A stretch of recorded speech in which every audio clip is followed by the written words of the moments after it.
Welcome to Castle of Horror, the show dedicated to horror movies and awesomeness. This week we continue our Stephen King retrospective with a look at the 2002 miniseries Rose Red. Bear in mind, if you haven't seen today's movie, we're going to be talking about it from the perspective of horror fans who have seen it. So warning, spoilers ahead. From Denver, Colorado, I'm your host, Jason Henderson, author of the upcoming Young Captain Nemo series from Fievel and Friends Macmillan Books. And with me from Austin is Mr. Drew Edwards, editor-in-chief of HorrorMovies.net, writer for Rockabilly Online, and creator and writer of the long-running comic Halloween Man. Say hello, Drew. Not there, not there, not there.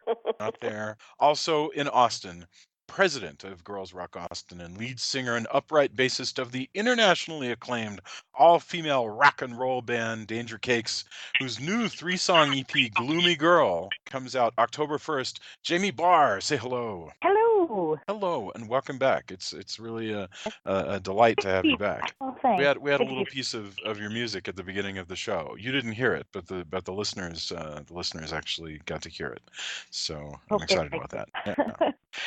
And finally, also in Denver, as always, color commentary from attorney Julia Guzman of Guzman Immigration of Denver. Say hello. Oh, I always want to say Guzman Immigration of Denver like it's Sabro Gigante. Oh, Guzman Immigration of Denver. And yes, so welcome. well, I appreciate Okay. you expressing that urge normally.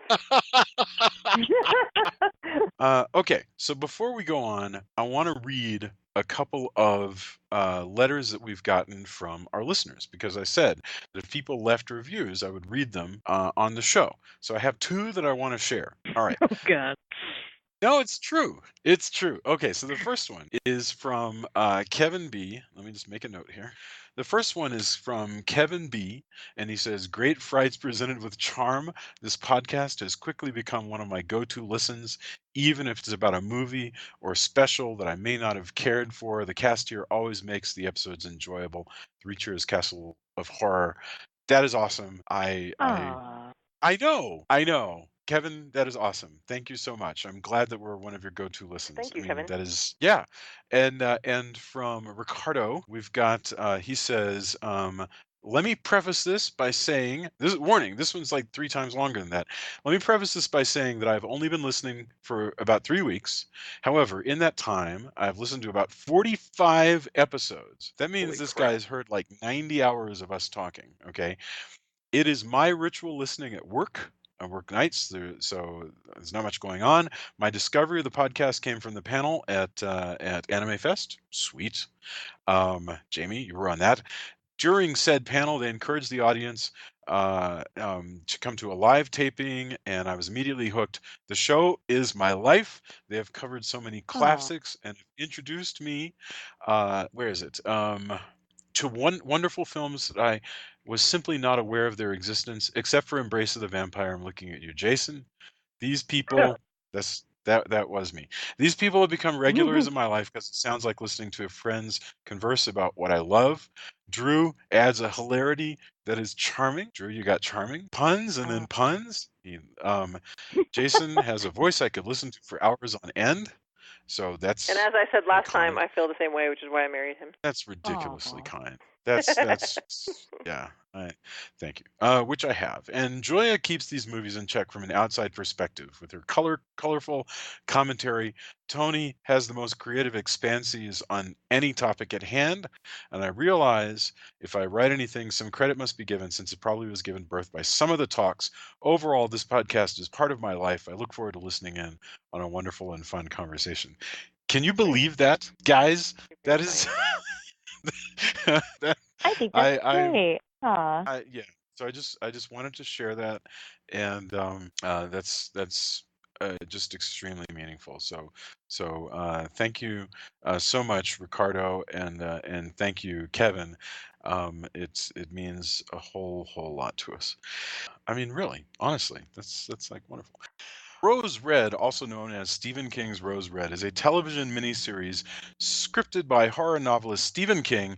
The series was premiered in the US on ABC In January of 2002, the story centers on a mysteriously haunted Seattle mansion called Rose Red. Due to its long history of supernatural events and unexplained tragedies, the house is investigated by parapsychologist Dr. Joyce Reardon of a local university and a team of carefully chosen gifted psychics. So that's Rose Red, and I can't wait to discuss it. Let's get our opening thoughts. Just a quick run through of, is this your first time seeing it? What's your general thought? And then we'll come around to all this stuff. But opening thoughts, let's start with Jamie, since you're our special guest.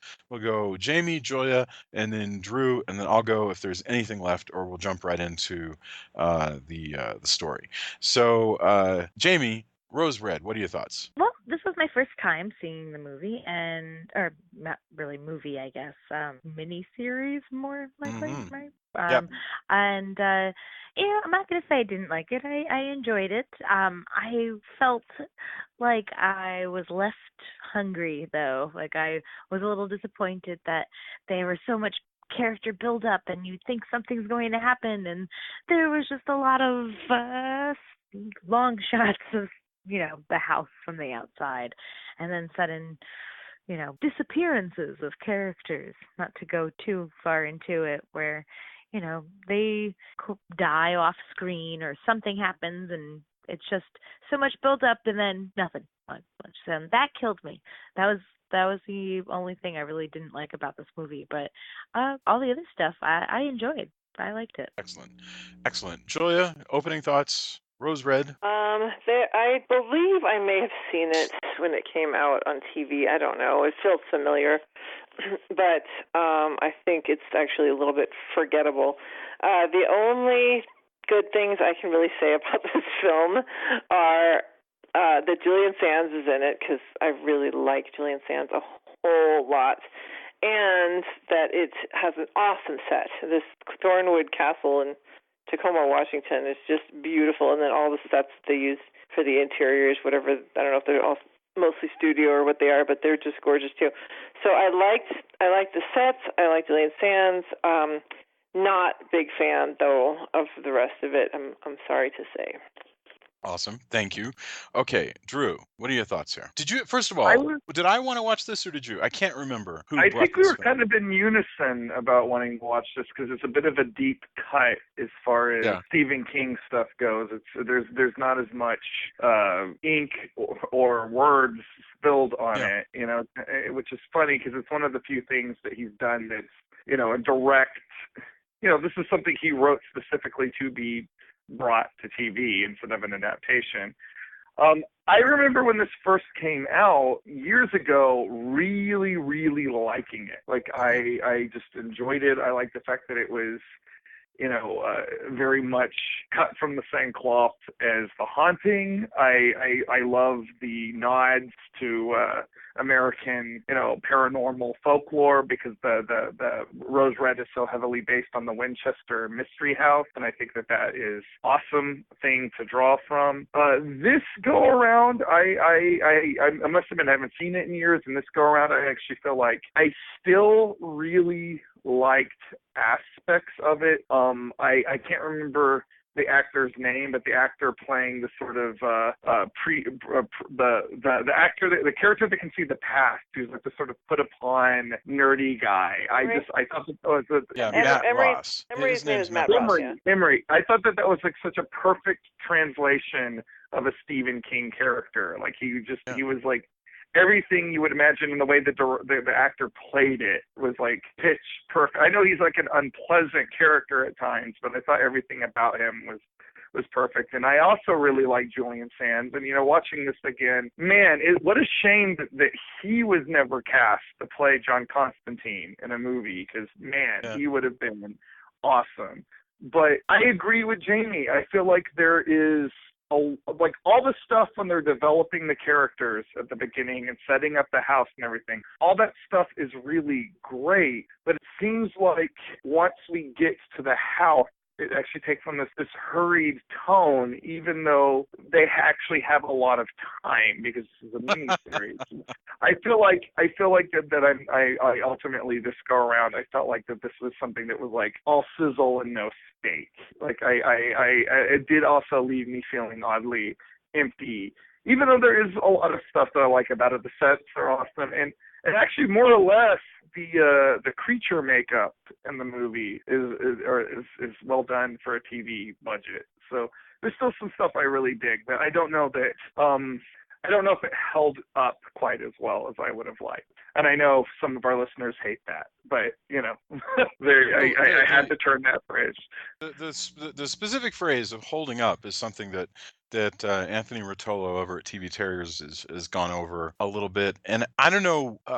I actually generally agree with him completely on the use of certain phrases that don't make a lot of sense. Uh, Holding up, though, I guess is okay. It's just that It usually, wasn't as good as I remembered it, yeah. I guess. Well, I mean, the funny thing is, really, what holds up means, and there's nothing wrong with it. I think it's a fine phrase. It's just that all it really means is, this story is not as good as I remember it being, which is kind of funny.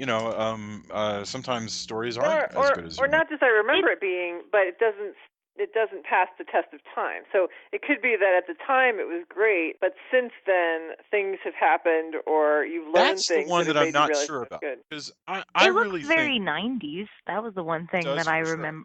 realized. I was like, we were talking about how, like, even though it's like, well, I guess it's only 2002, but it does look very dated Yes. for that time I, period. Like, it's almost like stale. But I think like boring was boring in the 90s too. I mean, in other words, for instance, I made a lot of people watch Wings of Desire. The people who watched it who didn't like it, they thought it was boring. If you watched it today and you were like, "Boy, Wings of Desire, that's boring." It's not that it doesn't hold up. It's just, some Did people you Not think your think it's this taste. really was boring. boring? I didn't think this movie was boring. I thought this movie had a like almost, I don't know, like I was waiting for things to happen and then they didn't. Yeah. Like I really liked good old was it Nick, Yes. the blonde guy, and Yeah. Julian I was Sands. Julian waiting. Sands. He was like a little flirt and it reminded me of the Legend of Hell House. And Yes. I felt like in both versions, how there's always like the seductive female who goes out of Yeah. her way. I felt like he was that version, but like the male opposite. Oh, And so I absolutely. was kind of expecting him. He was kind of like, Yeah, teasing it is fairly everybody tame. and like flirting and, but then he just poof disappears, like Yeah. actually disappears. That's it. That's all that happens to him. And, I feel like they set him up to have so much happen. I thought he was like one of my favorite characters and nothing. And that's how I felt like so much of this movie was, or the show, like miniseries. I feel like I don't know what to call it because it's so It's a freaking long. miniseries. It's a miniseries. Yeah, It felt so like it was a good distraction, but I feel like they could have really supplemented plot instead of all of the long shots of the house, which it's beautiful, but well, they're just they the do these same. A lot of the establishment. shots were repeated and it was like fade to commercial, come back from Okay, commercial. so that's the weirdest thing. And by the way, it's not that I thought it was boring. Me personally, I'm almost to the point of saying I like boring stuff. But to be honest with you, I have a genuine fondness for TV adaptations of long meandering Stephen King stories because I like I just sort of like how that translates on TV. I like the sort of meandering and all the characters. So I have a fondness for that because I often feel like feature films just sort of clip along too quickly, and so I like how these things can take their time. So I actually didn't really think it was boring. I think it does suffer a lot though. Like you watched it on the DVD, we watched it on the DVD. And so there is nothing to mark the end of chapter one, because this is really three chapters, chapter one, two, and three. There's nothing to mark the Right. end of chapter one, except for that if you're watching it, you can tell when it's the end of chapter one because the characters all gather together and they do this crane Avengers shot where it just sort of circles around all of them while they stare up at the profile of this mansion, and that's clearly the end of the episode. And it goes to black, and then it just comes back for more because the DVD doesn't bother to tell us that we've ended a chapter, which is dumb. This is a miniseries. They should have literally put credits right there at the end, so that you could like know, oh, I watched a 90-minute or a 2-hour thing tonight. I'm gonna watch Yeah. another one. Or just have it go to the menu, like where you have to go select the next thing if you want to. Yeah. Right, absolutely. So Okay, so you brought up. Go ahead. I was going to respond to. So I wanted to disagree. I don't want to disagree, but I'm going to disagree with. I think it was Drew that was saying that that you like how the characters were set up. I did not like it. I thought I liked how they the started. characters were really. I thought they were. I liked each character. I thought they were interesting. I thought because they were so, I don't know, specific. Like I feel like I knew people, like each one of them, except for I can't remember her name, though. Callista Flockhart's sister, Mrs. Bones. Oh, she's Callista Flockhart's sister? I didn't know that. Yeah, you know That's that? funny. Yeah. Yeah, her name is Emily Deschanel. Yeah. So, but I no, know she's that not she's Callista Flockhart's sister. She'd Zoe be Deschanel's. Zoe Deschanel's sister. Yeah. Unless Oh, Callista Flockhart is their half sister. Is she their half sister? I don't think so. I think I just messed up. Oh Skinny yeah, girls. Zoe Deschanel. I got my skinny girls mixed up. That's okay. She's Well, anyway, yeah, Flynn she's Boyle's okay. sister. But I really very greatly dislike, and enough to that distracted me the whole time. I dislike both Joyce, Nancy Travis's character, and the character that Drew was talking about, the Emery character. I was so distracted by his face that he made the whole time, and by his voice, that it just took me out of the movie. Like I was completely irritated. He's supposed to be obnoxious. But nobody like that in real life. I've never met anybody that annoying in real life. Oh my gosh. I can totally. I don't want to introduce you, Julia, but I will. Like, how many cons have you been to? Because I'll tell you, they come. He stuffs up his nose, and they loom, and they breathe with their mouth open. That's what I call them, the mouth breathers. Watch out, here's boys. my question about that. Why is he breathing? So I get, but first of all, he's a sinus problem. Yeah, exactly. Because people, that's the thing. People there's certain stereotypes that just go along with certain characteristics, and when you're nasally, you're seen as being obnoxious. I don't know why, but it is, and you're all stuffed up, which already makes it kind of gross. It's putting up, it's a put off, and he's like constantly squinting and giving this very rat-like persona, and he's horrible. The things that he says are horrible. Well, sometimes he's funny. The thing. He's not a person I would want to associate with in real life, but he's very much a well-done Stephen King type of character, and I feel like that's what I was thinking too. Yeah. Well, he is the most annoying Stephen King character I've ever encountered in a film. Like I've never seen another movie where I found any of the characters to be so annoying that I couldn't stand. I couldn't stand looking at the cat at him when he was making that face. I was like, because it wasn't just mouth breathing; it was the mouth crispy up of his nose. No. I loved how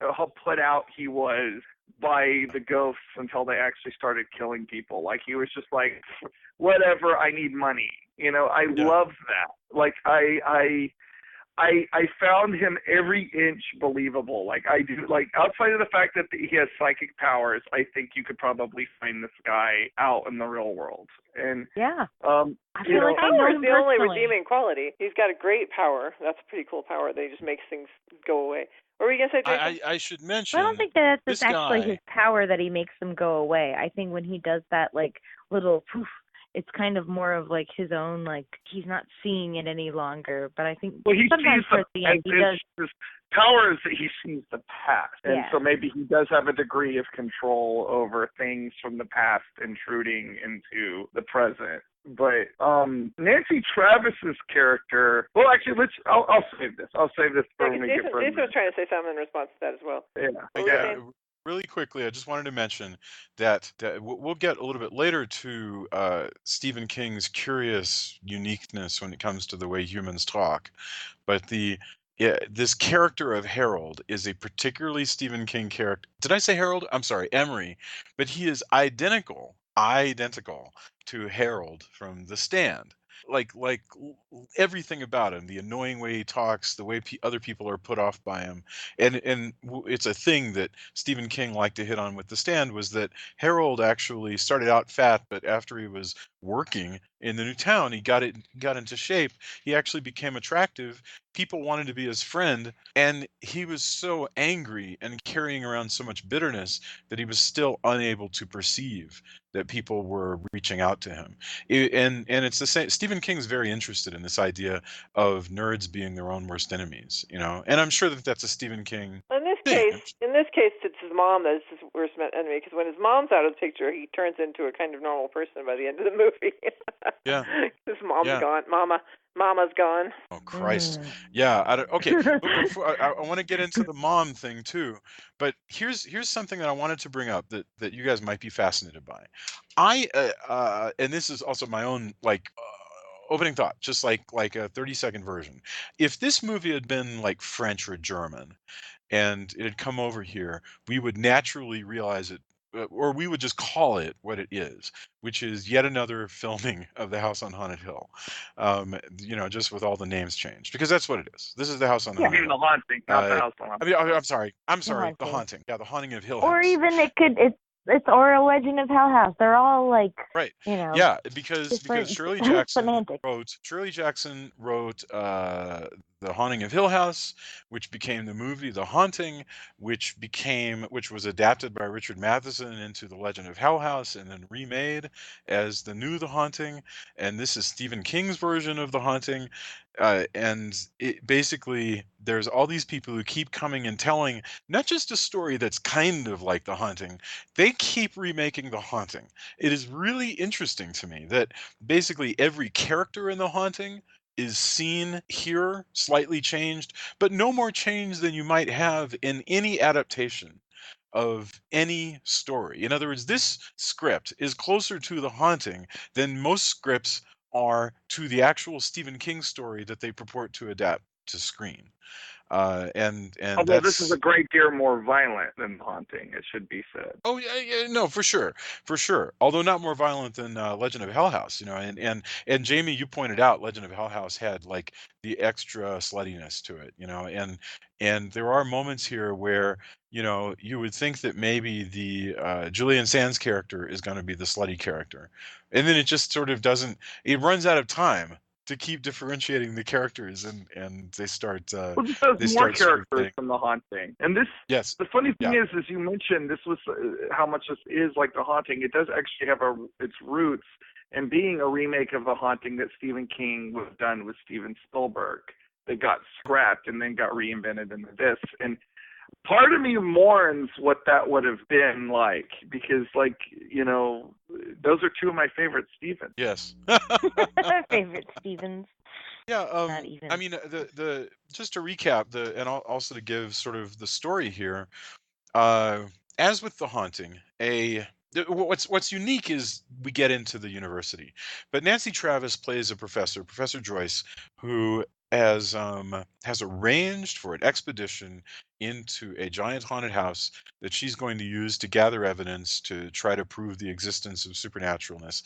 The house, because again, this is The Haunting. The house belongs to a young man who just is interested in the house for the money, in theory, and in this case, he's also Nancy Travis's boyfriend, and she gathers together her group of I'm sorry. of When you said that, I psychic just characters. I want to do the he is my vision.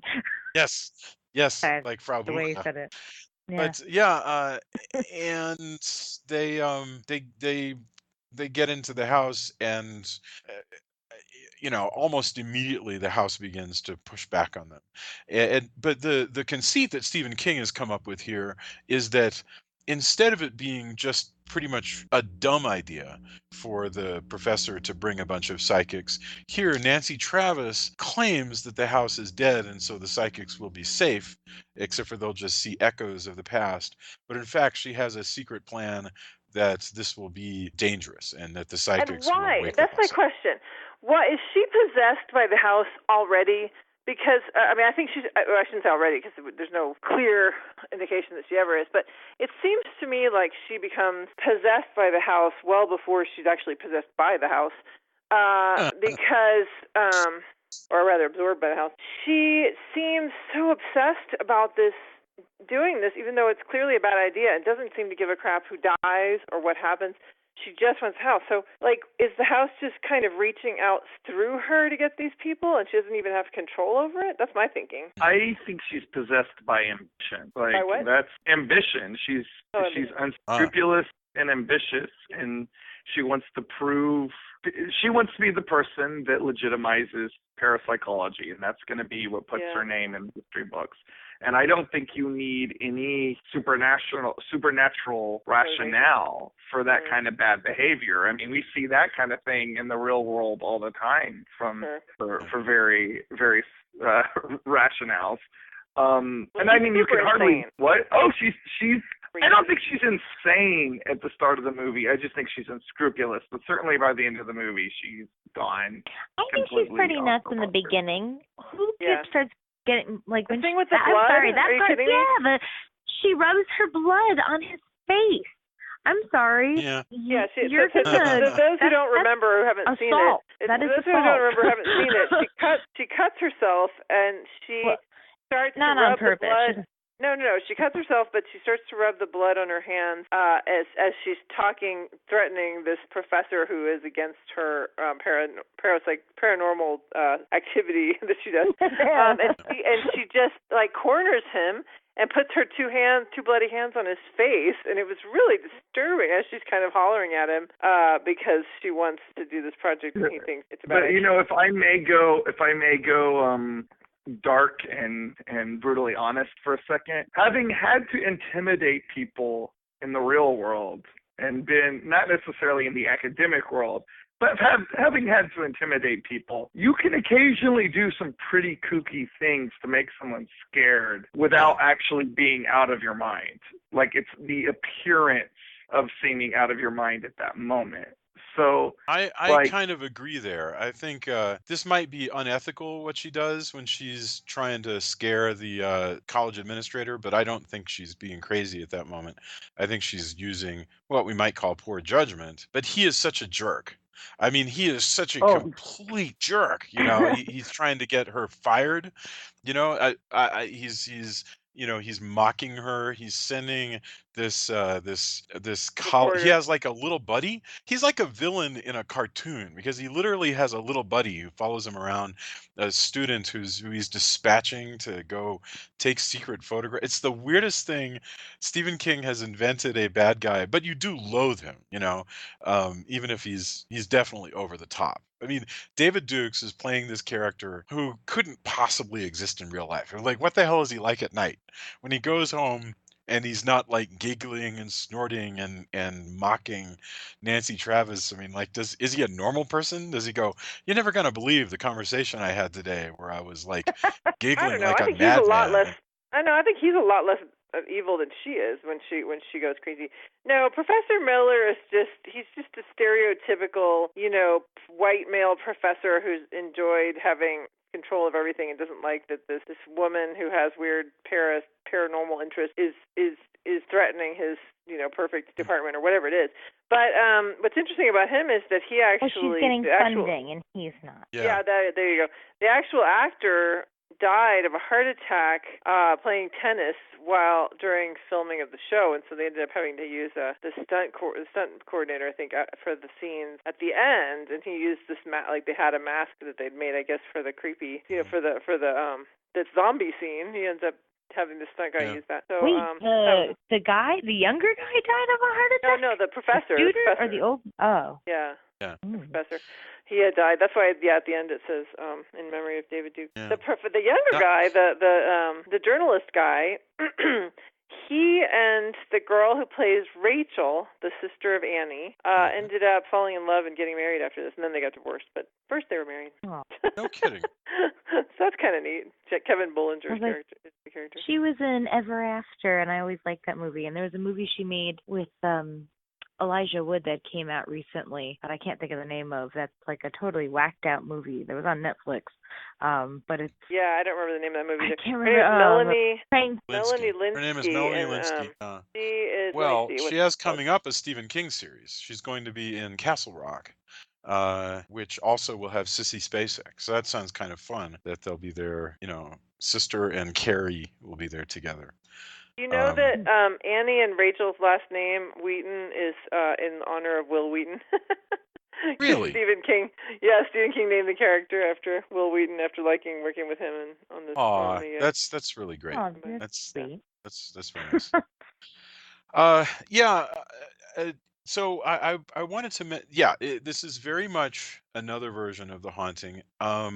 And once again, we've got themes that I think the reason why Stephen King is drawn to this material and stuck with it even after Steven Spielberg dropped out.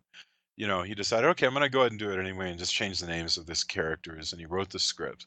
But he's always been interested in this story. I mean, if you read his Dance Macabre and what is it, On Writing, he's fascinated by Shirley Jackson's writing. And I think his hang-ups about small towns were echoed by Shirley Jackson. But I want to talk a little bit about the familial relationships in this movie, or whatever the hell you want to call it. Because first of all, you've got the sister relationship with the woman who is unfortunately called sister, and I don't think that's a failing on Stephen King's part. Rachel's her name. Yeah, Rachel's I don't think it's a failing on Stephen King's part. I think that that Rachel has completely buried herself in her role as sister. Um, and the only parents we see, because we've got Annie and Rachel's parents, dad and mom, and then you've got Emery's mom, and I mean we are sort of short on helpful parents. I keep thinking of the mom of Emery's mom as Mama from Throw Mama from the Train. And she's not specifically. No, she's not the that same one. actress, but she was very similar character. No, the That's the same lady character, from yeah, Disney. the characters that have, the family, okay, yeah, you got family, but then the most important family relationship is, of course, the Rimbauers, because Ellen Rimbauer is the woman who originally had the house and decided that she would keep building onto the house because she had been told that if she kept, or how did she come to decide that if she keeps building the house, she'll never die? The medium. Her husband gave her the clap Ellen's- or whatnot, and she goes to the psychic, and she goes to the mystic, and she's got her friend who's her companion. Lover. Oh, I don't know. They didn't specify, but you could think that. But they could just be pals. Oh yeah, no, I think it's pretty but clear. They probably because she says her whatever, her maid or whatever she says, she goes, oh no, it's her companion, and then they did show them holding hands at one point after they pushed her husband out the window. So I think it's pretty blatant. But yeah, so she goes to the so what happens then? I don't remember. And then the mystic is tells her through the crystal ball that she's if she continues to build. As long as she continues building, her spirit she will stay alive. So she thinks that she can have immortality. And that's why Drew was saying it's so much on the Winchester Mansion, because that's exactly what that woman thought. Although she was also building to try to escape ghosts of the people that the guns trapped them. That's so the whole idea of that is just, I feel it's tragic in so many ways and heartbreaking and wonderful. So it's a wonderful idea. Yeah, I mean, she's the grandmother then of Steve, who is the boyfriend of the professor of Joyce, and so Steve remembers going. Even though Steve, this is 2002, and Steve is, what would you say, late 20s, early 30s at the latest, maybe late 20s. He is somehow, as Jason and I kept pointing out, he seems to go back when he thinks of his childhood to the 1920s. Because his clothing. What year are you a child in? Well, he looks like a prep school kid, and it's just the fact that when he looks at his grandmother, she's in that Victorian gown, that high neck gown. So I think that contributes to the weird little Victorian well, and he's feel wearing that suddenly these happened. he's got these chinos and this tightly checkered shirt. But the I'm tails are not. too big. He looks like a grandfather. Anyway, but that's the relationship. I was just to say what you were saying, Jason, about the family. That to me is the key familial relationship, is that the grandmother wants him to continue the legacy of like building onto his house and treating the house as something precious, and he wants to tear it down and build a condominium. Right, because he's not under the spell, and the basic idea. You know what? I'll save that for a moment as to like what is the ultimate bad guy plot here. But to get back for a moment to what is Stephen King getting story fuel out of. If we recall, in The Haunting, the deal is you've got the sister who has been taking care of her mother and has never been able to go out and live on her own ever and ever. She's never had anything for herself, and she's gonna lose the place that she's been living in with her mom, because now that she's spent her life taking care of her mom's dead, and she's not gonna get to keep the place. And her sister is a bitch and a half, and so she takes this job at Hill House because it's the only opportunity that she has.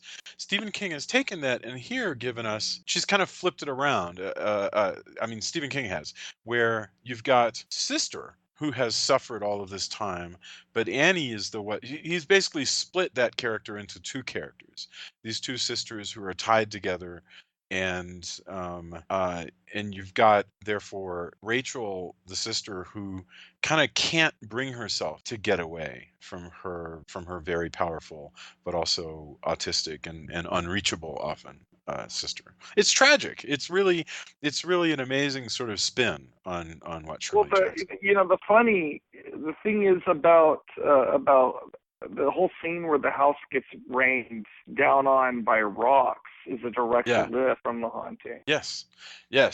But also Yeah. Carrie. I mean, Straight out Carrie. Yeah, straight out he's Carrie. been wanting this for a long time, King has. I mean, this is like, in a way, I find it just weird that it's just not called Stephen King's The Haunting. I don't get that, because it clearly But there's is. enough other stuff in it. Like I said in the opening thoughts, Mm. this also really, really draws on the Winchester Mystery House, which is a real thing. Sure. And like the whole idea of this woman that thinks that she's not going to die if she keeps building onto this house Yeah. is directly drawn from that. And for No. those who And that's great. I'm just saying that it's close, that the amount that he's changed out of The Haunting is less than most people change when they adapt a Stephen King story, is what I'm saying.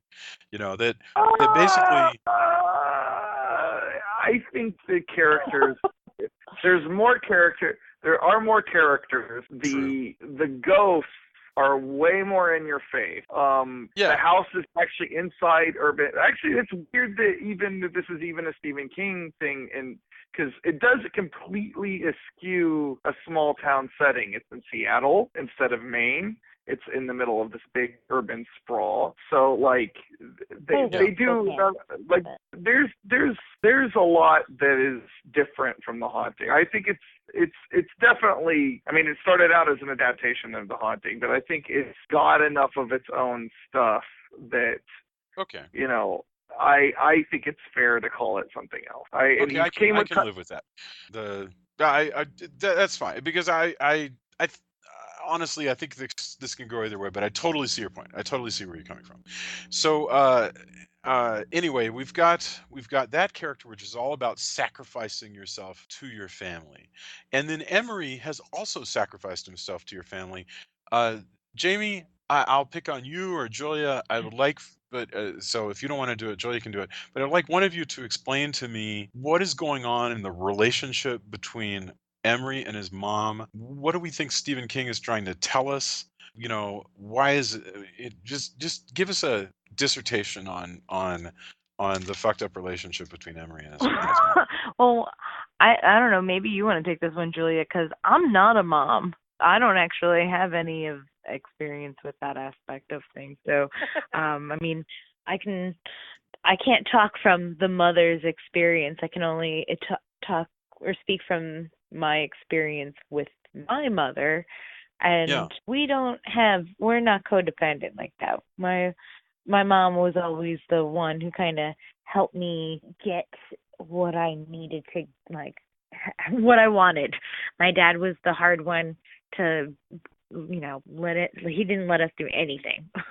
We were very sheltered kids, and anything we had to do, we had to ask dad first, and he would inevitably say no. And my mom would be the one to like help with that. There was no coddling. That was the extent of my mom stuff. So I don't have anything to really go with. I'm personal experience, but with them, no, and I don't think any of us do, because none of us has a horrible, evil mother like that, I hope. But I think I don't even know if she's horrible and evil. That's the thing. I didn't think of her as horrible and evil until she goes crazy. She's overbearing. She's overbearing. Yeah. She's she's a hoarder. Yeah, but that's again not money problem. That doesn't make her evil. She's a helicopter parent. Like, she feels like she needs to be involved in every part of his life, and he doesn't know how to set the boundaries to say no, you can't do that.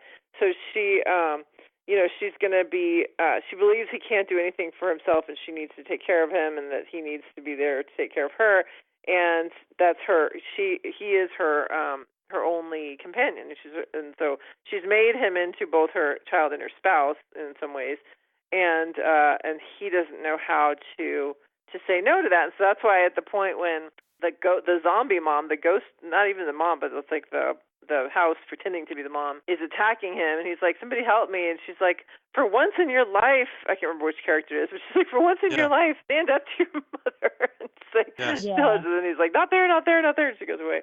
But it's not, I don't think, I think it's a pretty, again, I don't like the characters in this film, so to me, I think that the whole thing is so two-dimensional. And so even when he's talking about relationship between, like, what is it, Jason, the Electra? Is it it's Oedipal again. Yeah. I keep wanting to make it the other one, but it's the Oedipal relationship where it's like, even when exploring themes between a son and his mother, it's still super, like, cliche and two-dimensional in my opinion. So I thought it was a little silly. It's hard to watch. She's really horrible. She also, like Drew was pointing out, she's a gambling addict. Not a gambling, sorry, she's a shopping addict. So that she can't stop spending money. She's the big reason why he has to take this gig, because they have built the play, and she's kind of exploiting him. In some ways, she's kind of a stage mom, because she knows he has these psychic powers. Yeah. And she's using him as a way, you get the sense that this is something that they do, like she gonna rinse him out for these paranormal experiments. And, I totally get that you feel like it's cliche.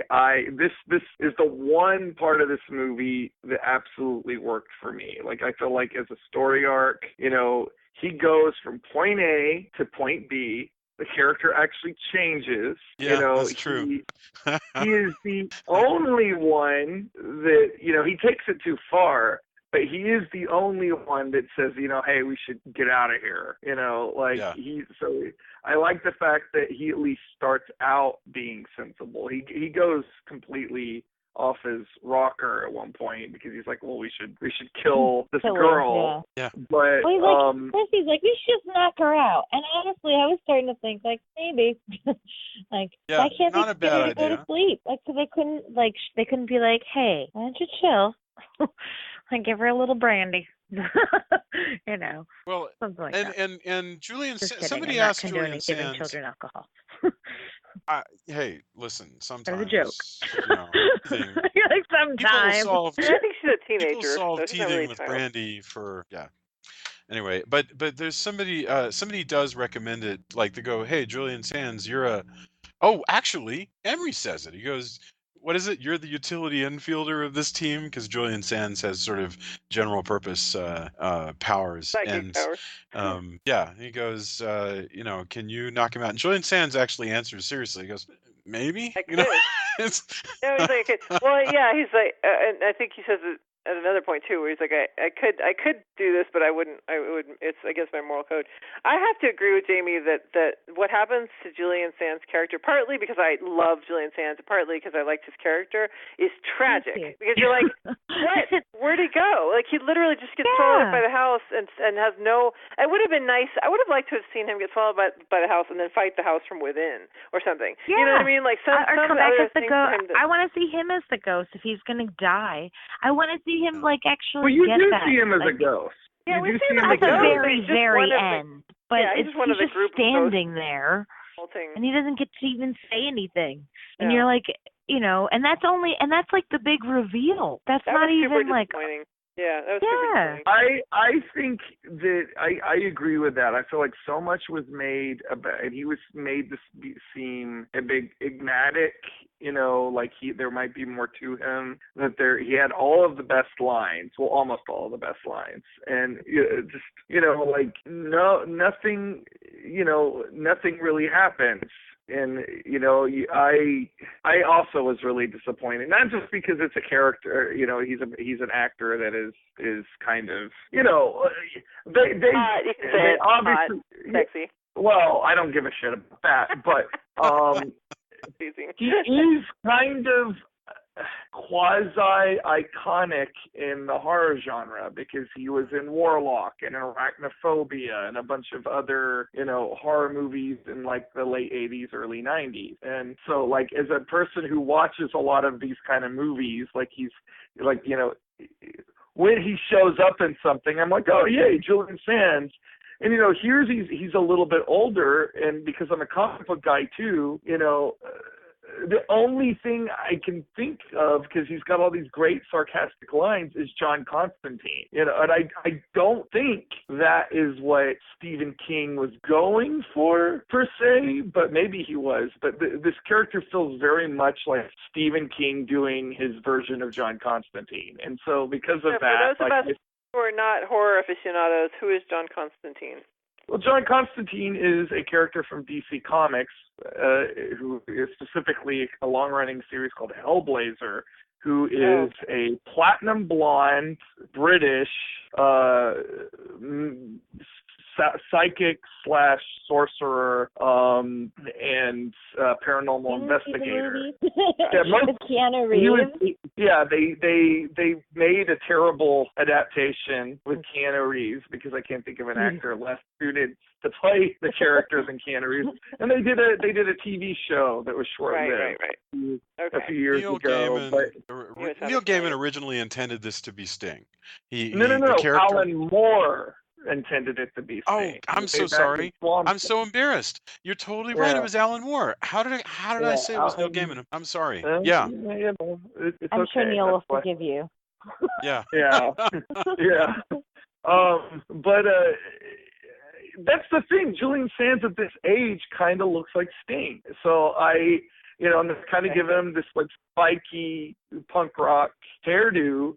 I just was like, this is like John, like he looks like Julian he's Sands. trying to join a boy band. Like, he's like, you could put him in a trench coat. You could put him, you could put him in a trench coat and a tie and put a cigarette in his mouth, and he would have been a pretty good John Constantine. So I kind of wonder. Again, I don't know how big of a fan. I know Stephen King does like comic books. I don't know how big of a fan he is of comic books from this particular time period. Is this character a replacement for the lesbian character in the original? Is this our That's gay what character? I think. Yeah. I think it he reads was. as super. I think he is gay. I mean, I get the impression because he never talks about a woman. He's constantly flirting with the men. So I do think he's gay. It's just not outright. He flirts more with the women than he does the men. Think so? I think he flirts with the men a belittles lot. Emery all the time, but Well, I think he's just a little man slut. That's just it. Maybe he's bisexual. He could be pansexual. He's gonna, I mean, he looked like he was into what's the old lady?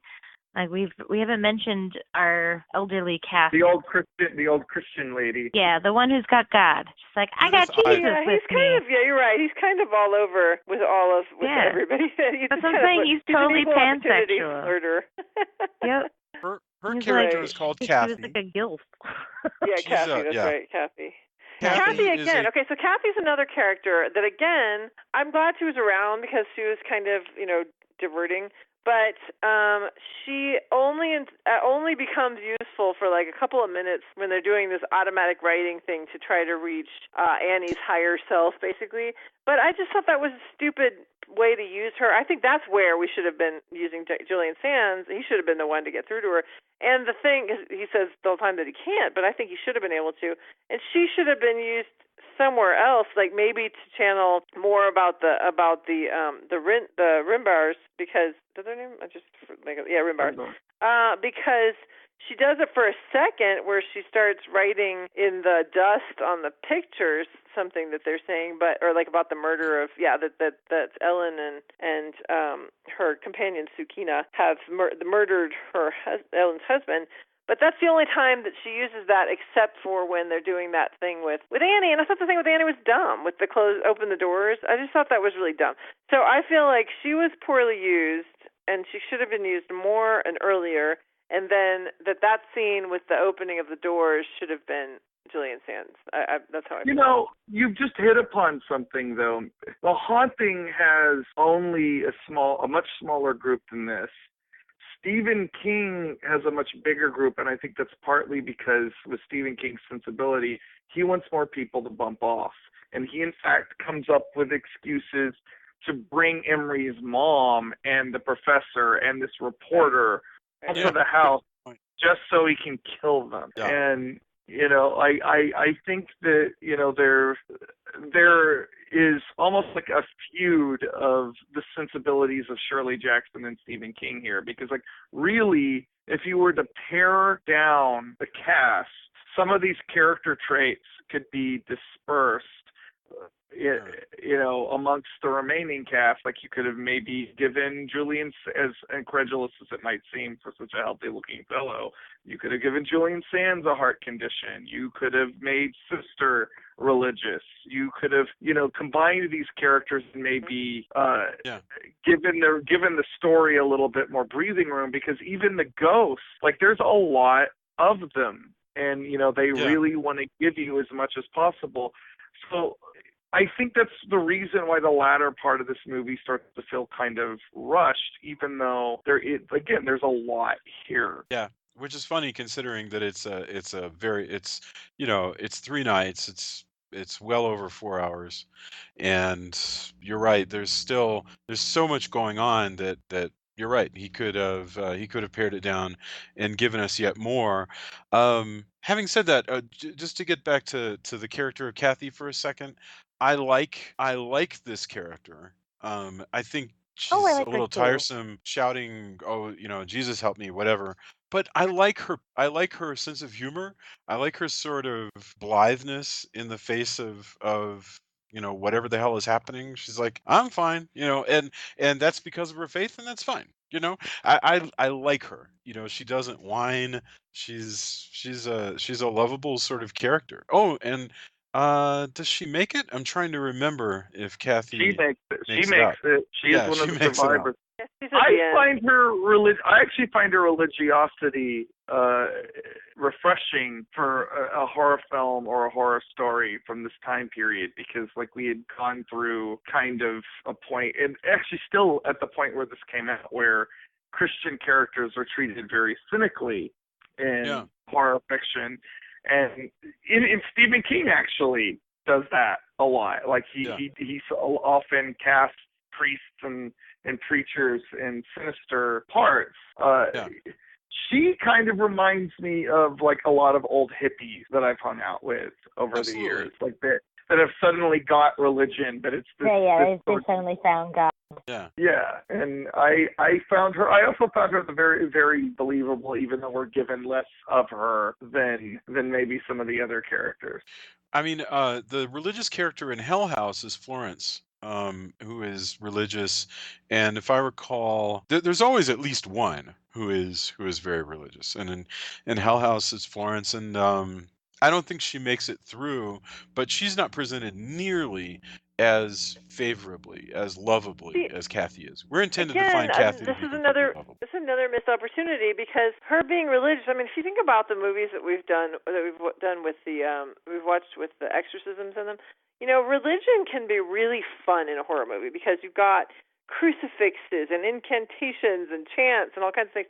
She doesn't say anything but "Jesus help me" and "I'm never alone because God's always with me." And God doesn't No, come her through power, for her. I'm right? sorry Her to power say is it. Yeah, she had no confidence. prayers. There were, she was Yeah. just the good old-fashioned, like, all-around Yeah, Christian. there's nothing Like, there. what kind of Christian are you?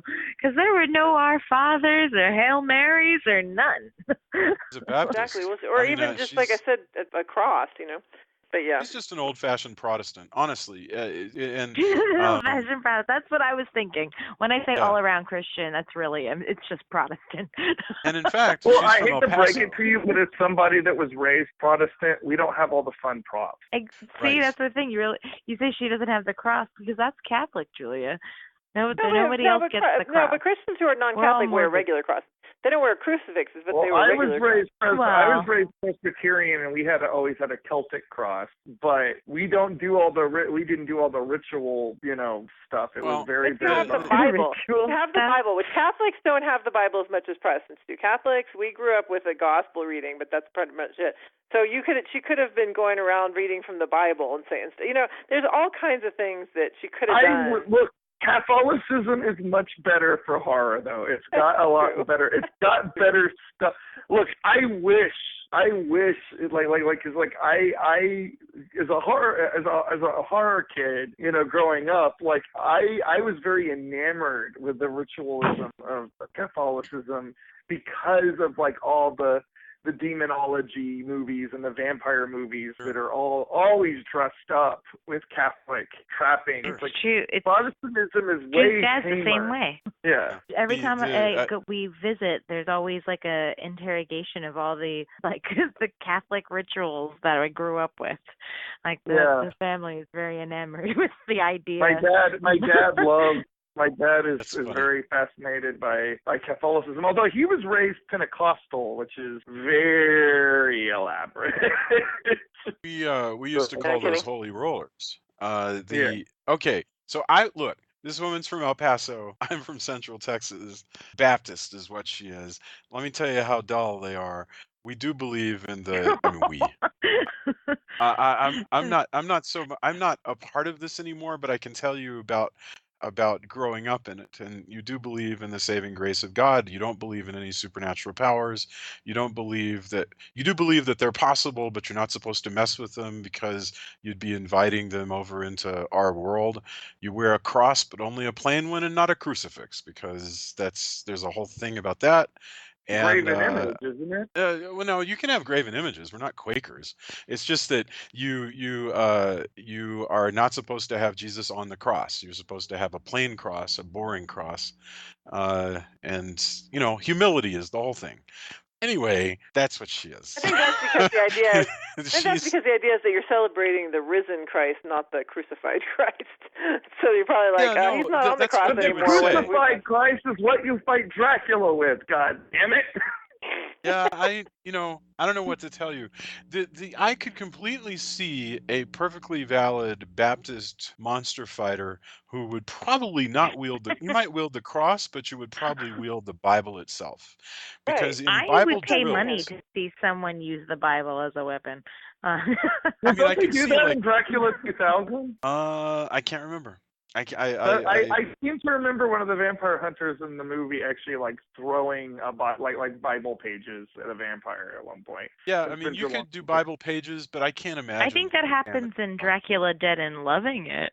Anyway, my point is just whether you use a Protestant or not, the religion could have played a bigger part in this. If it's going to play any part at all, it could have been more fun. I just think there's so many missed opportunities to doing things that would have been more fun, and instead, Jamie was saying it earlier, that instead it's just these long shots of, and here's the house for 15 minutes. God, when she, for example, we're talking about this woman, Kathy, Her scene when she's walking around the house is so boring. I was so bored by that scene. And it's like the most interesting part is when Julian Sands shows up and gets swallowed by Because the you damn feel house. like it goes on a little long, in other It words. does. It goes on way too long. Yeah. Yeah. Let's talk a little bit about fans. Hold on. I have a request. Okay. If somebody watches this to listen to this episode, your job is to time how much extra time they did in this movie to do all those cut shots of the house and gargoyles and fountains and all that stuff, and how much time that took up in the miniseries, and let us know exactly how long that was. Yeah, that sounds like an awfully cruel assignment. No, it's a public service. Because I want to know now. If you have obsessive compulsive disorder and are into doing things like this.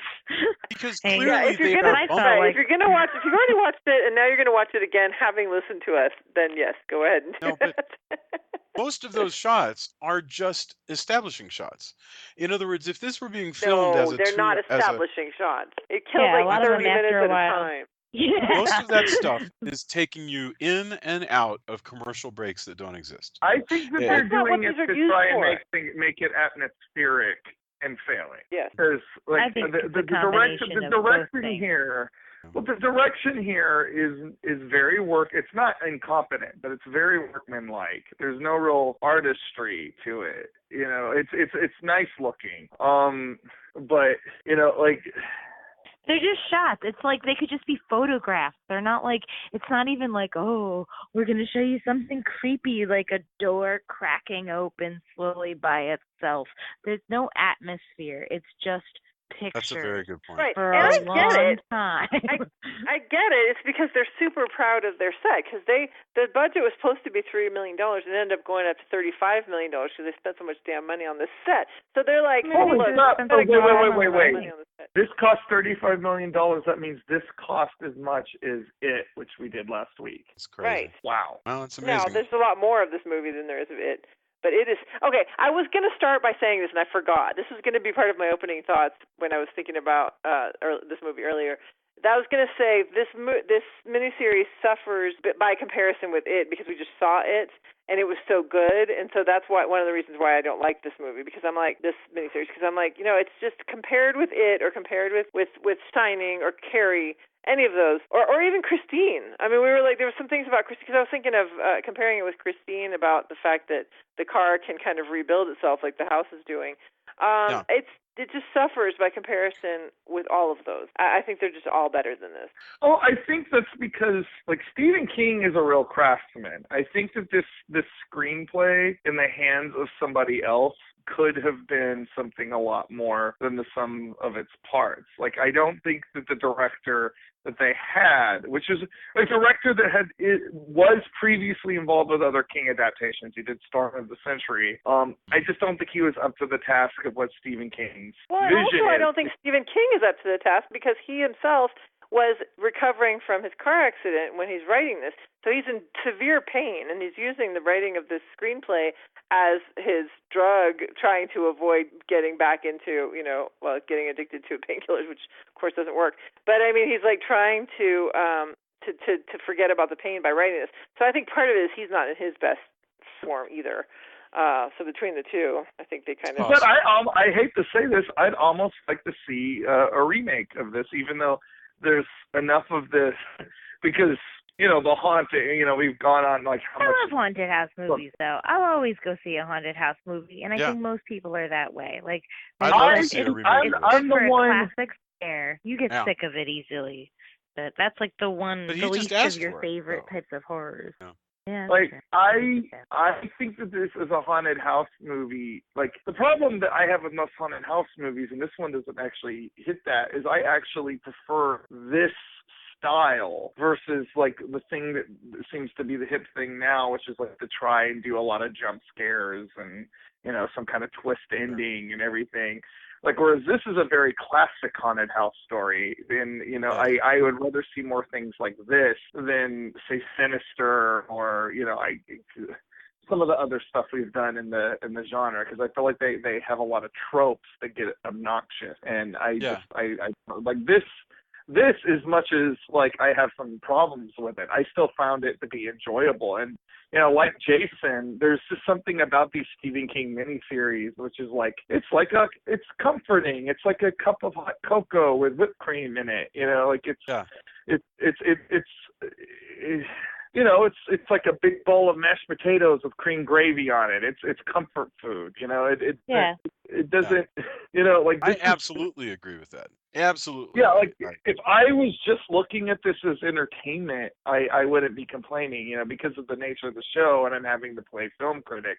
I'll point out to you the stuff that I think could have been done better. But I guarantee you, like if it was just really rainy outside and I was looking for something to do and I just binge watched this for the hell of it, I wouldn't be complaining. I wouldn't be complaining about it. I'd be like, that was awesome. I ate macaroni and cheese and watched a haunted house movie that was 4 hours long. Can I say that the scariest thing about this film for me was the fact that we did have a thunderstorm going on outside while we were watching it. I'm so jealous. I was like, God damn it, stupid thunderstorm. Yeah. Really? You were disappointed by that? Oh, no, I thought that was the scariest thing. The scariest thing about the film was the fact that we had a thunderstorm going on. The ghosts are well done. The ghosts creep me out.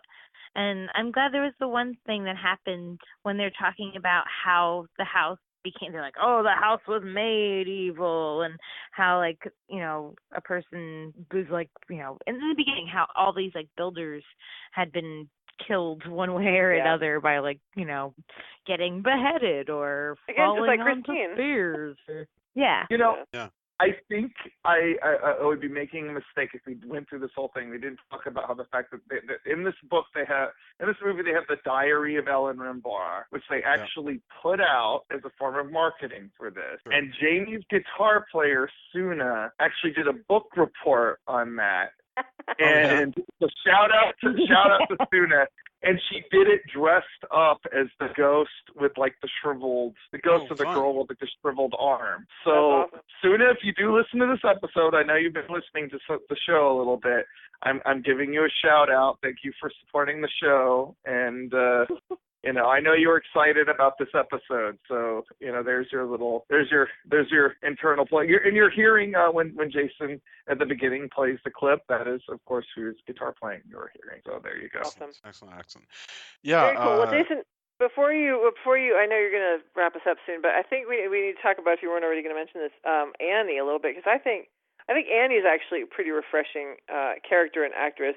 I was saying that the only thing I liked about it was Julian Sands in the house, but actually I like Annie. I think she's, especially the kid at the beginning, she's so good. She's just so cool. So I do think that character is really interesting and and she is very Carrie-like, but in a less evil sort of, and less sinister sort of way than Carrie ends up being. She is the sort of what does she call her? The spotlight? What does she call her? When she said everybody else is a candle, she's she's like the battery that is. Yeah, Annie's a searchlight. She calls everybody else candles, strong. And then she says that Annie's the searchlight. Yeah. I think she's a really interesting character, and I'm glad that she's there. I think she's one of the only interesting things about it, honestly. Aww. So the way this wraps up is basically they discover that the house is, in a sense, creating vampires. The house is a vampire in its sense. It's a monster that lives and feeds off of energy. It picks people up, and it has trapped them all inside because it's ultimately going to try to lift Annie, one presumes, but it'll settle for the others. And Annie, because she is in communion with the house, and her brain is unknowable to everybody else, Annie is keeping the doors closed. And so they have to come up with a psychic plan to use psychic powers to communicate with her and convince her to open the doors, which they do. They get Kathy to do a thing where she's going to do automatic writing back and forth to Annie's physical body, which is in touch with Annie's higher intelligence. It is very strange, and they could have said that at least again before they do it, because they make a comment about it like 10 minutes earlier, and then they go, okay, let's try this. And then there's no character standing in the background. For once, this thing's 4 hours long. They could have had somebody stand in the background and go, if only Kathy is able to reach Annie's higher consciousness. That's the thing. Rimbaugh, the grandson Stephen is like he's the one who says it, but all he says is it's gonna have to be you. That's all he says, and you're like, what's gonna have to be her? Because at that point it's not clear. So yeah, you're right. He could have just had another line. I can't reach her higher self. Julian Sands is gone. Nick is gone, or whatever. So it's gonna have to be you that reaches her. That's all he needed. Was just an extra line there. But no. Yep. No. So, all right. I want to get our final thoughts, and then I'd like to read a couple of letters that we've had from listeners. So let's. Someone actually sent mail. I'm channeling Paul. Paul from the David Letterman show. Letters. We've got letters. We've got lots and lots of letters. Was that I don't know if you guys remember that. Was that actually Late Night with David Letterman that they did that? So. I think that was. I think it was Late Night with David. So you're talking about the 80s. That's wonderful. Okay. All right. Let's get our final thoughts. Jamie, you were first. So it's going to go Jamie, Julia, Drew, and then I'll go. So Jamie, 4 hours long. What are your final thoughts about Rose Red? It's long, but I feel like, it's funny because I feel like, Julia, you had the perfect day for this movie. This is the type of movie, and Drew said it just so well. This is the type of movie you don't get out of bed for. It's like the original Netflix and chill. Although I guess Tommyknockers and all those other Stephen King movies that were, or miniseries, were probably, I should say, the really OG Netflix and chill. But no, I mean, like, these are just much chilling when you're watching a Stephen King movie. But yeah. Yeah, but I mean, like, I would have. If there's a storm going outside, it feels like, on a day that's raining and you're trapped because of, these terrible storms from global warming. If you live in Texas, like we do, there's been plenty of opportunities to kind of stay inside and watch a movie. And, this really is that way. And I thought it was creepy enough to give me a few jump scares, and yet there were a few laugh out loud moments, and it's very Stephen King-esque because, he did write the screenplay. But, it's not the best of, his work. I'm not going to, pretend it is. It's not my favorite, but, it's not the worst thing. So it's entertaining. I'd recommend it for, like I said, if you've got 4 hours and you want a good haunted house movie. It's, I would include it in like a haunted house marathon if I was doing something like that. Like Drew and I tend to, and this is totally disgusting and ridiculously cute, but we have what we call Cuddle Palooza or Cuddle Fest. And when we get a day off together or a weekend off together, which is kind of rare, and we both basically make a plan that we are going to do nothing but sit in bed and cuddle and watch movies, and we will watch a specific type. And this is exactly that kind of thing to do with this movie or this miniseries. So, like I said, OG Netflix chill. Well, I am glad that you liked it. I, for one, though, would like my 4 hours back. I do feel like this is, I mean, I'm not going to say it's the worst film we've ever seen because, of course, there's many, many worse films. But I do think it is the least of the Stephen King films that we've watched. And you might correct me on that if I'm forgetting one. But I think it is the least of the Stephen King movies. That is a far cry from the least of the other movies because we've seen some really craptastic movies. Thank you to my gentleman casters because I never have recommended any of those. Trying to think. Trying to reach my head around like what was awful that you hated that we've watched. My brain is not remembering. I'm sorry. What's the one? I'm trying to think of the one that we're actually it's another Stephen King movie that I didn't really like that everybody seemed to like. One where it's like the post-apocalypse type thing, and there's the The Stand. Demon. Stand. I love the Stand. Stand. Yeah, I didn't like it. I'm not a big Stand fan. I'm not a fan of the Stand. I'm with you. But anyway, so no, I'm not a fan of this of this film, as I've said. The biggest jump scare I had was when the rat comes out of a hole in the wall. That one did scare the crap out of me. That I was like, no, this isn't. It just wasn't. It had so much potential. It had so much potential to be a lot more spooky and a lot more scary and have some better characters. And I don't know. Like, I think you used the word disappointed several times, and that's how I felt too. But I felt more disappointed than I think even you did. So, but whatever. I mean, they're not all going to be diamonds, and I think part of the fact that it's because it's a TV miniseries, and so they're limited in what they can do, and they're also unlimited in how much time they can do it, and so, or not unlimited, but a lot less limited. And so, I think that that combination. But I mean, I have liked plenty of miniseries, so I don't know. I just this is just not my cup of tea. Excellent. Okay.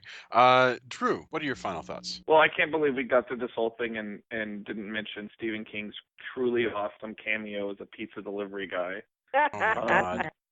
Which is maybe the funniest part in the whole movie. But I was disappointed in it, but I don't hate this movie. I actually wouldn't mind seeing this redone. I think in the hands of a different director, there's a lot of potential here.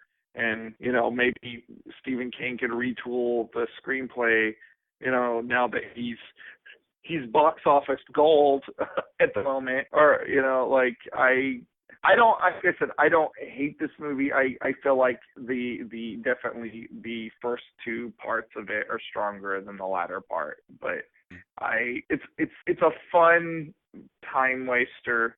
It's not anything amazing, but it's not awful. It's like I said, I would actually rank. I think it actually holds up better than I as much as I have nostalgic feelings for The Stand. I actually find that the ending of that is far more disappointing than the ending of this, and I was disappointed in both. So I actually would rank it a little higher than The Stand in some ways. That's what I'm saying. I like this one better than The Stand, but I like Tommy Knockers better than all of these two. Tommy Knockers is not good. That one is not good. It's so bad and it's freaky and the teeth fall out. But that's what I love about Stephen King. Me too. Maybe we should probably do that one at some point. We'll bring you back for that one. Awesome. Yeah, let's bring Jamie back for Tommy Knockers when we inevitably do that. That's the one with Bronson Pinchot, isn't that right? No, it's I'm Jimmy Smith without teeth. I guess I haven't seen the Tommy Knockers, so maybe we need to. And Tracy Lord. Tracy Lord is in that one. Yeah, no, I don't think I've seen the Tommy Knockers. Okay, Jason's like, I would remember Tracy Lords. Unless her teeth fall out. Tracy Lords will forever be Wanda from Crybaby. I like this film. It's really, I like it in the context of being yet another giant haunted house expedition film, exactly like Drew said. I think it's a micro genre that doesn't have a lot of entries, so I like watching it to compare it, to play this compare and contrast, the same way that, you can watch different versions of The Odd Couple or whatever. So for me, I enjoyed it, but I would love to see a new adaptation that carved it down to about 2 hours. I don't think it's necessary for it to be as long as it is. Even this, you could take this movie and just do a Godfather saga with it and just snip and tuck. You could cut out a lot of this. You could cut out the commercial break fades. You could cut a lot of the establishing shots. You could tighten up this movie itself and create something that is feature length. They did it with Salem's Lot, and it did not make a bad film. So they could have done it with Rose Red, and it's kind of astonishing that they didn't. Now that sounds like a fun project. If you want to do something over your spring break, you could try to make a 90-minute version of Rose Red. I'm curious if it would be better. I think the actors are all pretty good. I think it would be. Yeah. Well, Nancy Travis, by the way, is so interesting to look at.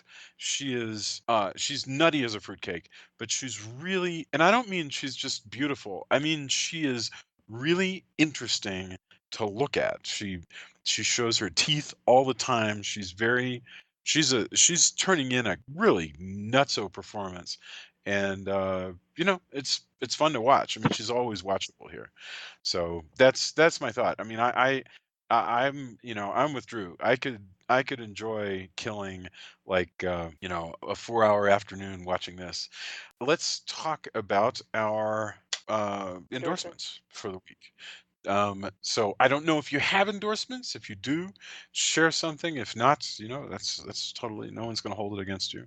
So Miss Jamie, do you have anything to endorse this week? I was all about Atypical. I don't know if anybody's endorsed that recently, but No, no.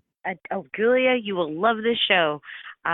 It's on Netflix, and it's about a kid who he's on the autism spectrum, and he is in high school, and it's his family kind of adjusting to him coming of age and developing sexually. So it's a lot of like, humor about growing up, and it's a lot of like pubescence and teenage humor, but it's really funny. It's also it stars Michael Rappaport and, oh gosh, now I can't think of her name. And I wish he is not the main person, and I shouldn't have named him as starring, but because I'm not the biggest Michael Rappaport fan. But yeah, he's a familiar face in the show. But it's just great, and I feel like it really kind of is putting a very man, I'm losing my word here. But it's putting people who have not received representation in entertainment. They're kind of it's very relatable. As someone who's worked with people who are on the autism spectrum, I found it helpful. I found it like enriching. I found it enlightening and emotional. And I mean, there's lots of other things you could take from it, even if you don't know anyone who has been on the spectrum or work with them. But I mean, it's like I said, it's a great show. I looked at the cast, and it says Keir Gilchrist is Sam. Is Sam the main character? Yeah. Is that the kid? And then it says Jennifer Jason Leigh is the woman. Yeah, she's the mom. So, and it's kind of how each person copes with having a member of the family who's autistic, and the ways that they are affected by it. But it's set in kind of that dramedy setting. So, but it was a great show. It went by, the one season I watched went by way too fast. Cool. That's very cool. Thank you very much. Julia, do you have anything to endorse? I thought of something to endorse because we were talking about ghosts even before the show, and then of course the ghost story that we were reviewing. And I am not a Twitter person. Like I actually got a Twitter account a bunch of years ago because I wanted to be able to enter a contest that Ellen DeGeneres was doing, and then I pretty much never did anything with it after that. And so I'm not a Twitter person, but I got into this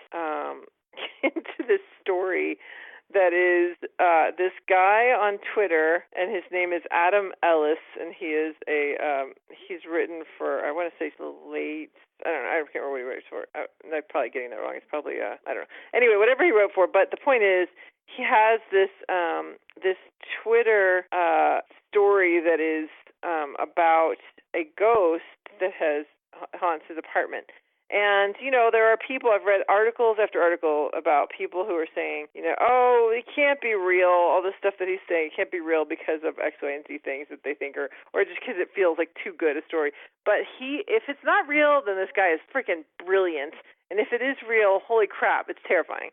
Because it's just over the last, 6 weeks or so, just stuff that's been going on in his apartment. It's so freaking creepy. So anyway, so if you have a Twitter account, or even if you don't, actually you probably still get through this. It's Adam Ellis. His Twitter handle is @Moby_dickhead. And it's his story, the ghost he calls the ghost Dear David, because he had a dream where somebody told him that Dear David was visiting. So you can either Google Dear David, or you can just go to this guy's Twitter page. But it's so creepy and awesome. I was freaking out reading it. I was getting super scared. So yeah, That's good really job great. if you did make it up, Adam. And if you didn't make it up, then God bless you, because poor you. That sucks. That's really great. That's fabulous. BuzzFeed. Sorry, Drew. BuzzFeed. That's what he worked on. Yeah. Okay, Drew, what do you got? Well, I think I'm going to come back around because I feel like Jamie did herself a disservice by not plugging her own tour. So I want to take a moment to really go. Either her or myself can pull up the exact dates and clubs because that's something that needs to be October done. 5th through 8th.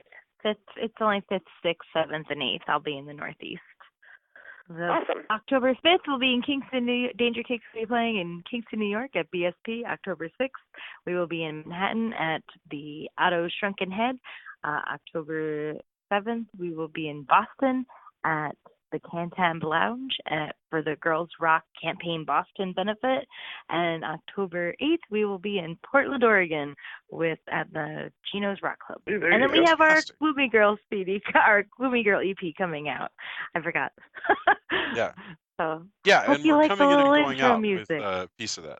We've got music from Gloomy Girl both at the beginning and the end of the show. So it's our song Love Bite. It's kind of our, I say, a flirtatious wink at the horror genre. Love it.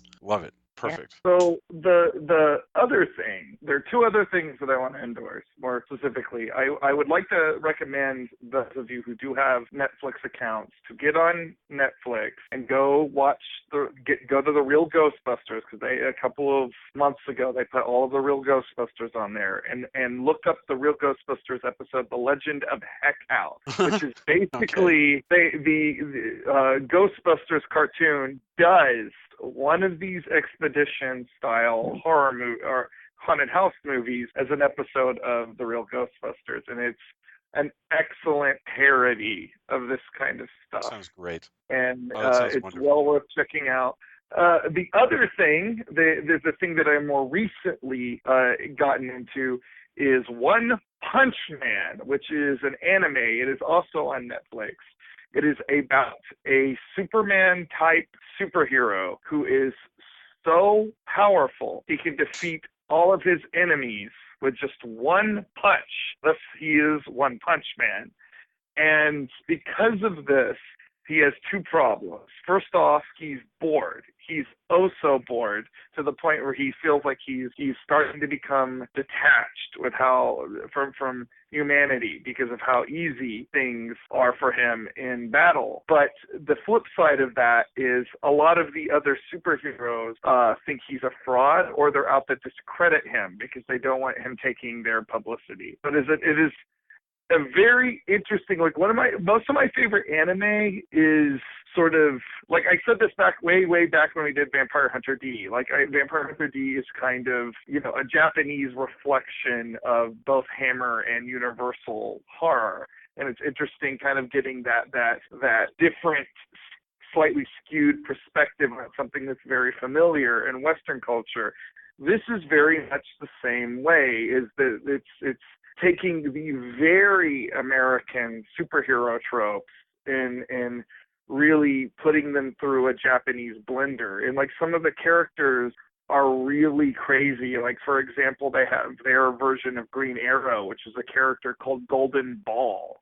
And he's literally a super marksman who uses a slingshot. And it's that kind of thing that I love the craziness of that. There is some uncomfortable, problematic stuff because they have a gay superhero whose gimmick that he is a prisoner, and he's wearing makeup, but he's also wearing a classic prison stripes thing with a ball and chain, and there's a lot of jokes about dropping soap.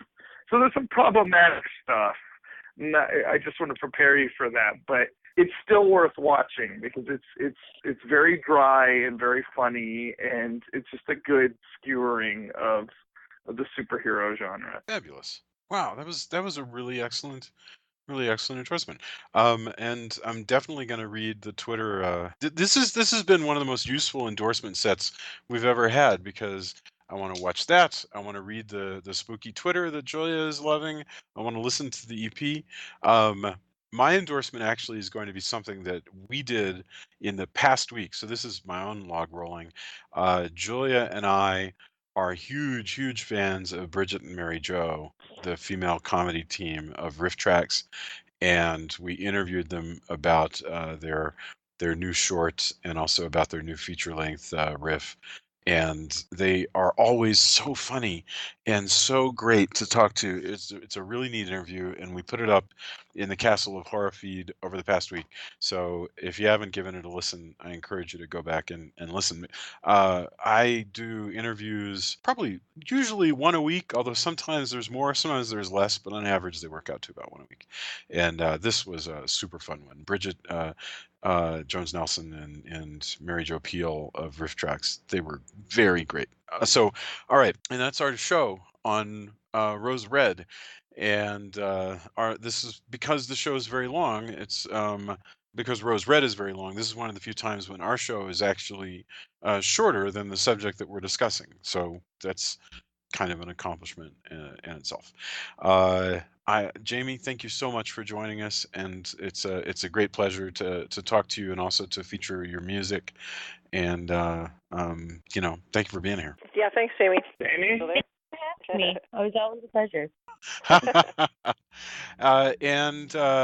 Guys, yeah, okay, I got one more thing to say. If you are listening and you're enjoying this and you want us to read your letter on the air, leave a review on iTunes and we will totally read it. We would love to. We want to hear what you're thinking. If you want to engage us in conversation, come to the Facebook page, let your friends know about the show.